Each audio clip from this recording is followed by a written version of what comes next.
For today's vlog, isamahan nyo ako dahil time out muna sa paglilinis sa mga kulungan ng baboy. Dahil na meron tayong pupuntahan ngayong araw ay inayos ko na nga muna yung mga damit namin na dadalhin. Bali sa isang bag ko nga lang pala ilalagay lahat ng gamit at meron din nga pala ako ditong kit. Pero hindi ko makakalimutan na dalhin itong body lotion from Skin Ever, pangkilay from Focalure, Therapathy, and facial sunscreen and power bank. And meron din tayo ditong Bremod na ilalagay ko nga sa buhok dahil maliligo nga tayo sa dagat mga mina. Habang inaayos ko nga itong mga gamit namin, ito naman nga si Papa at si Don Makmak ay abala sa pagluluto ng mga uulamin na dadalhin namin. Tapos kung asikasuhin yung mga gamit namin ay naligo na nga rin ako dyan. At syempre dahil nga maliligo tayo sa dagat ay huwag kalimutan na maglagan ng facial sunscreen from Hikari. Ganda talaga ako sa sunscreen na to dahil hindi ko na kailangan pa maglagay ng cream. Syempre maglalagay tayo ng kilay from Focalure nga pala yung ginagamit ko dyan. Tapos gagamitin ko na rin nga pala itong Bremod dahil medyo dry na nga yung buhok ko. Pag-apply nga nito ay kailangan talagang bago kang ligo mga mima at syempre kailangan mo rin punasan ng maayos yung buhok mo bago mo ilagay itong Bremod na ito. Ang kagandahan sa Bremod na ito mga mima, bali ilalagay mo nga lang yan sa buhok mo at after nga yan ay makikita mo yung resulta niya kapag tuyo na yung buhok mo.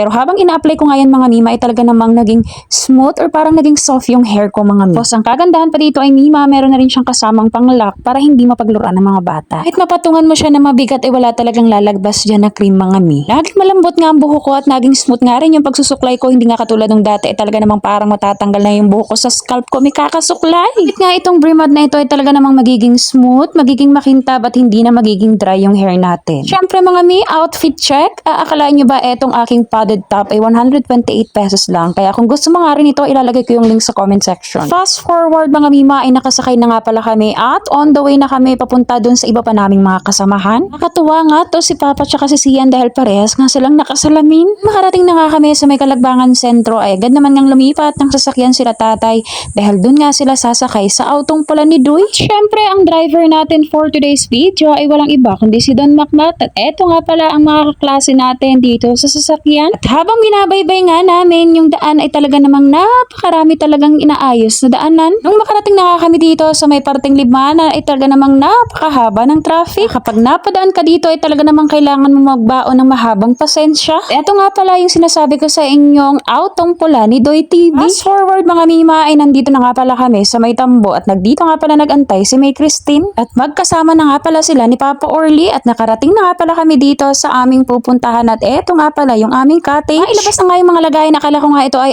ice cream, yung pala ang laman ay kutsara. Meron ditong minuto, humba, chop suey at hindi ko na nga nabidyohan yung iba dahil gutom na nga kami ng mga oras na yan dahil mapakahaba nga ng biyahe namin. At fast forward mga mima, eto nga pala yung napakagandang itsura niya kapag umaga. Di alas 5 pa nga lang ng madaling araw pero tingnan mo naman parang nagbabadya yung panahon. Parang ayaw ngang lumabas si Haring Araw dahil medyo makulimlim nga yung panahon. Pero okay lang yan dahil at least hindi tayo mangingitim. Pagkagising nga namin ni Don Makmak, agad naman nga siya nagtimpla ng kape at umupo nga lang kami dito sa may tabing dagat habang pinagmamasdan yung dalawa naming anak. Ang sinananay at lola amin naman ay naliligo na. Ito nga daw yung magandang oras ng paliligo dahil natatanggal nga daw niyan ang mga sakit-sakit mo sa katawan. At nung magising na nga si Papa ay gadaman nga siyang naglublob dito sa dagat dahil ibababad niya nga daw yung katawan niya. Fast forward mga mima, natapos na nga rin kaming maligo sa dagat. Syempre ang hair natin yan ay magdadry. Kaya pinasubo ko nga dito sa aking hipag at sa aking biyanan etong Bremod kung gaano nga siya kaganda. Syempre mga mima, 10/10 nga ang rating nila dahil nakaka-soft, nakakaganda talaga ito ng buhok lalo na't